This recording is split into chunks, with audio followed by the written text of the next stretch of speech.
개혁신당 이준석 의원 사실상 대선 출마 선언이죠.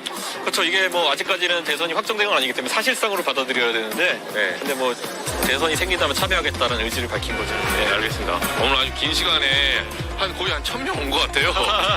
경찰 조사 몇 명일까요? 네, 저희가 추산 한번 해보겠습니다. 네.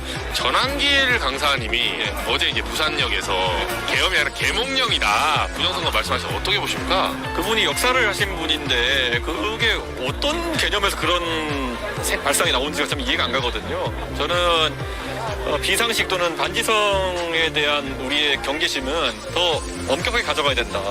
아무 말이나 할 수 있는 그런 상황이 아닌 겁니다, 계엄은. 예, 좀 그래서 좀 안타깝습니다, 그런 해석이.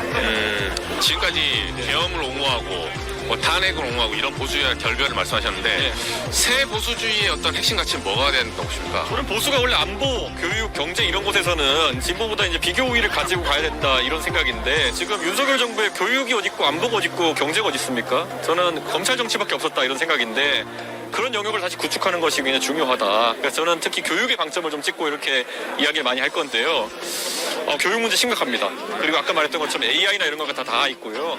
저는 그 부분에 뭐 특화해서 좀 공약을 낼 생각입니다. 그 보수주의 중에 최상병 문제나 이번에 김도현 일병 그 문제에 대해서 이제 군 장병들의 희생에 대해서도 많이 함께 하시잖아요. 그렇죠. 이거는 또 안보 측면에서 보수주의 측면에서 어떤 역할이 필요할까요? 저는 특히 안보는 보수라고 할 때 그것이 뭐 대북 관계를 의미하는 것도 있고 하겠지만은 한편에서는 적어도 장병들 복지나 아니면 장병들의 어떤 헌신에 대해서도 많은 관심을 가져야 된다. 지난 대통령 선거 때는 사병 월급 200만 원 이런 것들 때문에 장병들이 많은 기대를 했던 게 사실인데 정작 장병들의 안전한 복무 환경에 대해 가지고는 굉장히 보수 쪽에서 관심이 적었다. 그리고 오히려 여권이 되고 난 다음부터는 무슨 어떤 안타까운 일이 벌어졌을 때 은폐하고 발뺌하고 오히려 엉뚱한 사람을 지목해 처벌하려고 하고 이런 일들이 행비했기 때문에 저는 그거는 꼭 그 개선해야 될 지점이다. 그래서 개혁신당과 저는 그 부분에 있어가지고는 어느 당보다 선명하게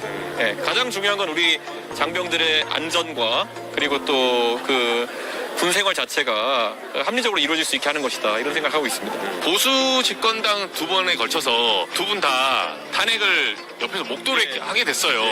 여기서 얻은 교훈이 있다면 혹시?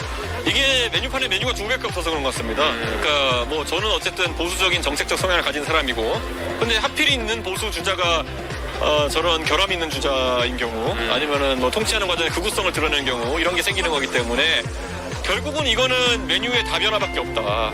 메뉴의 다변화. 메뉴의 다변화. 그래서 꼭 보수라면은 저런 보수를 선택해야 되는 게 아니라 저는 합리적이고 이성적인 그리고 또 이런 계엄이라는 건 자유로운 보수의 선택지가 있어야 되고 저는 그게 개혁신당과 이준석이 될 것이다 확신합니다.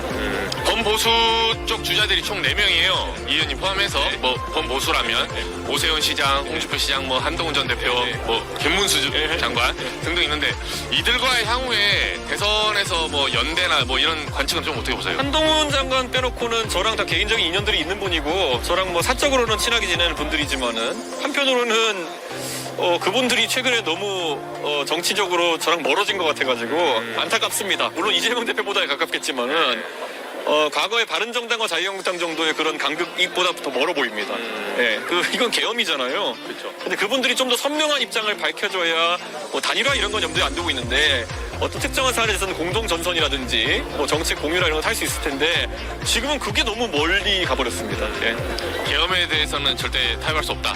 이거는 당연히 이건 뭐 내란이냐 아니냐의 문제 이전에 국가를 거의 46년 전으로 퇴행시킨 행보이기 때문에 어느 누구도 여기 대해서는 뭐라고 해야 될까 이해한다는 제스처를 보내는 것 자체가 말이 안 된다고 생각합니다. 알겠습니다. 오늘 미니 인터뷰인데 저희 또 한번 스튜디오로 한번 모실게요. 알겠습니다. 언제든 불러주십시오. 고맙습니다. 감사합니다. 네. 수고하셨습니다.